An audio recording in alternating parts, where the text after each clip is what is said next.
तुम answer writing practice कर रहे हो कि नहीं कर रहे हो? कैसे पढ़ के चले जाते हो?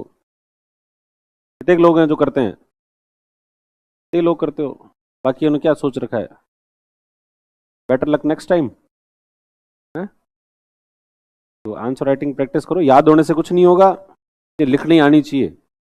लिखने में जब तक नहीं आएगी तब तक जो है वो चीजें आगे नहीं बढ़ेगी, और वहां पे लिखना ही पड़ेगा। तो लिखो, भले ही गलत लिखो, ऐसा थोड़ी है तुम्हें आज आदर्श आंसर लिखना है कि इस दुनिया का सर्वश्रेष्ठ आंसर आज ही लिख देना है, ऐसा तो कोई कंपल्शन है नहीं।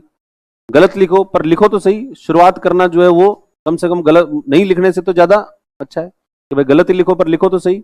और अब लिखोगे तो कई बार ऐसा आएगा कि भाई दिमाग में विचार नहीं आया, पर विचार आया तो भी कोई खास आया नहीं, ढंग का नहीं लिखा गया। भाई ढंग का ही तो नहीं लिखा जाएगा, पर लिखा तो जाएगा, पर धीरे धीरे धीरे इंप्रूवमेंट होता है। ऐसे थोड़ी है एक ही बार में सब चीजें आ जाती है। तो इसलिए धीरे धीरे इंप्रूवमेंट करने के लिए पहले लिखने का प्रयास करो, साहस को डेवलप करो अपने अंदर कि हाँ अपन लिख सकते हैं, आंसर जो है लिख सकते हैं, लिखेंगे। और फिर चेक कराओ, वहां वो टॉपर्स बैठे रहते हैं, उनको चेक कराते हो कि नहीं कराते हो? कितने लोग जाते हो वहां पर? बहुत दूर है वो जगह बहुत दूर है, कई मील दूर एक जगह। तो जाया करो, चेक कराया करो, पूछा करो, समझा करो, और उसके बाद और लिखो। आपस में भी एक दूसरे को भी जो है आंसर चेक करवाया करो, और एक दूसरे की जो है वो ऐसे कमियां निकालो अगर हो, मतलब अननेसेसरी नहीं निकालनी है, ऐसे जबरदस्ती किसी को इसको गुमराह कर देता हूं ऐसे नहीं करना है, पर एक दूसरे की जो है वो कमियां निकालनी है, और एक दूसरे को आंसर जो है चेक कराया करो। तो जैसे पिछली बार भी कई सारे जो सेलेक्ट हुए हैं जो 2018 वाले बैच में भी, तो कई ग्रुप के ग्रुप ही सेलेक्ट हुए हैं। ग्रुप्स जो है वो बहुत ज्यादा सेलेक्ट हुए हैं। जैसे सेलेक्ट हुए तो मतलब अच्छी रैंक आई हो तो सारों की एक साथ ही आई। जैसे 32 रैंक पे मनीषा, और ये 38 पे दिव्यराज, और ये सब जो है ये इनका पूरा ग्रुप था, और इनकी सबकी रैंक ऐसी है, किसी की 38, 32, 24, किसी की 45, किसी की ऐसे आसपास में ही रैंक है, अंडर 100 ही है सारा का सारा ग्रुप ही। और वो उनका कि भाई साहब क्या करते थे, ऐसा क्या करते थे तुम सारे के सारे सेलेक्ट हो गए, क्या खा के आए थे, एक टीपा है क्या किया कि नहीं? हम जो है वो क्या करते थे कि भाई एक तो यहाँ तो करते ही थे ये वाले, तो आंसर राइटिंग या टेस्ट सीरीज है, तो टेस्ट सीरीज तो लिख ही रहते थे। फिर एक हम हमारी खुद की ओर चलाते थे, एक खुद की टेस्ट सीरीज चलाते थे। और खुद की टेस्ट सीरीज में क्या करते थे, हमारा ग्रुप था, उसमें से हम किसी एक व्यक्ति को जिम्मेदारी देते थे कि इस बार जो है तुझे क्वेश्चन लिख के लाने, और वो सिंपल सिंपल क्वेश्चन जो है, क्योंकि सिंपल सिंपल ही आते हैं, इसमें क्वेश्चन में ऐसा होता नहीं है कि बहुत ज्यादा दिमाग लगाना होता है। तो वो क्वेश्चन बना के लाता था, वो क्वेश्चन बना लगाता था, और फिर हम जो है वो सीरियसली बैठते थे, बिल्कुल सिंसियरिटी के साथ में बैठते थे, और जितना 3 घंटे का टाइम है तो उसके अंदर हम उसको क्या करते थे, सॉल्व करते थे। और फिर हम आपस में एक दूसरे की कॉपीज चेक भी कर लेते थे। तो भाई ऐसा नहीं है कि अपन को किसी और से चेक करवानी है, कॉपीज चेक किया होके आएगी, उसके ऊपर कोई शिकायत करोगे कि साहब ये चेक क्यों नहीं हो किया, ये क्या तरीका है, ऐसा कुछ नहीं करते थे। हम एक दूसरे की क्या कर लेते थे, कॉपियां चेक कर लेते थे, और एक दूसरे को बता भी देते थे, देखो यार मैंने ये वाला भी पॉइंट लिखा है, या इस चीज को इस तरीके से भी लिखा जा सकता है। और 3-4 लोगों का दिमाग लगता है तो एक श्रेष्ठ आंसर जो है इसी तरीके से डेवलप हो जाता है कि भाई यार इस बात में एक ही बात ये भी लिखनी है, एक बात ये भी लिख सकते हैं, एक बात ये भी लिख सकते हैं, और व्यक्ति खुद को ही रियलाइज हो जाता है कि यार मुझे भी इस तरीके की चीजें करनी। और फिर अगर बिल्कुल समझ में नहीं आ रहा कि भाई क्या करें, तो जाकर किसी और से जो है वो चेक करवा सकते हो, किसी और से भी चेक करवा सकते हो। तो ऐसा काम जो है करो तुम भी, जो है वो ऐसा ग्रुप बना के अलग टेस्ट सीरीज तो नहीं चला सकते हो, पर एक आधे क्वेश्चन तो लिख ही सकते हो रोज के। भाई एक आधे 2-4 क्वेश्चन तो भाई एक दूसरे से भाई यार बताओ कोई एक क्वेश्चन बनाओ, देखें इस बात पे आज क्या बनाए अपन कोई क्वेश्चन। और क्वेश्चन क्या बनाने होते हैं, सिंपल सिंपल क्वेश्चन बनाने होते हैं। भाई सुकरात के अनुसार सद्गुण क्या है, ये क्वेश्चन है। अब ये कोई अब उन्होंने को बहुत ज्यादा दिमाग लगा के थोड़ी बनाया।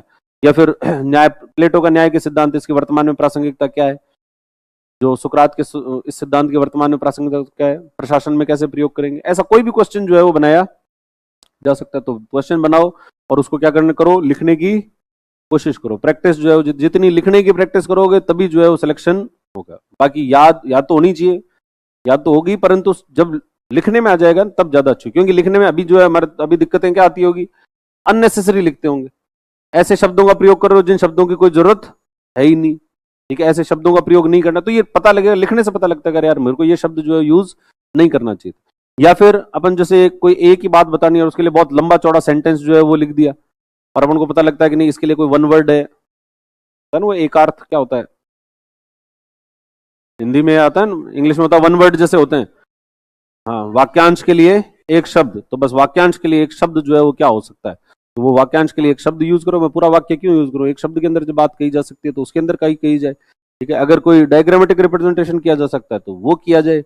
और अगर लगता है और आइडियाज जो है वो क्या नहीं होने चाहिए, रिपीट नहीं होने चाहिए, एक ही एक प्रकार की बात बार बार नहीं करनी है, सेम ही सेम जो है पहले वाली लाइन में वही लिखा, दूसरे वाले में वही लिखा, तीसरे वाले में। और ऐसा नहीं होना चाहिए। सेंटेंस जो है कैसा होना चाहिए, मीनिंगफुल सेंटेंस होना। सेंटेंसेस कैसे होने चाहिए, मीनिंगफुल, उसका कोई मीनिंग निकलना चाहिए। मीनिंगफुल सेंटेंस क्या होते हैं, जब सेंटेंस में आप कुछ ऐड करते हो, कोई नई इंफॉर्मेशन ऐड करते हो, उसको कहते हैं मीनिंगफुल सेंटेंस। मतलब जो ऐसे सेंटेंस जिसका कोई मीनिंग नहीं है, वो कौन से होते हैं, जैसे कौन से सेंटेंस होंगे, कौन से सेंटेंस होंगे ऐसे, जैसे वो मैं एक बार पहले बताया ना, एफडीआई के लिए एक व्यक्ति ने जो आंसर लिखा था, एक आदमी ने लिखा कि एफडीआई क्या है, खुद ने क्वेश्चन बनाया, फाउंडेशन बैच का था, पहले पहली बार आया ही था, नया नया जोश था। एफडीआई क्या है, तो उसने कहा कि प्रत्यक्ष विदेशी निवेश क्या होता है, तो उसने कहा प्रत्यक्ष विदेशी निवेश वह विदेशी निवेश है जो कि प्रत्यक्ष रूप से किया जाता है। प्रत्यक्ष विदेशी निवेश क्या है, वह विदेशी निवेश है जो कि क्या किया जाता है, प्रत्यक्ष रूप से किया जाता है। इसमें कोई नई इंफॉर्मेशन है, कोई नई इंफॉर्मेशन इस लाइन के अंदर नहीं। और एक लाइन जो है आपने क्या कर दी है, लिख दी।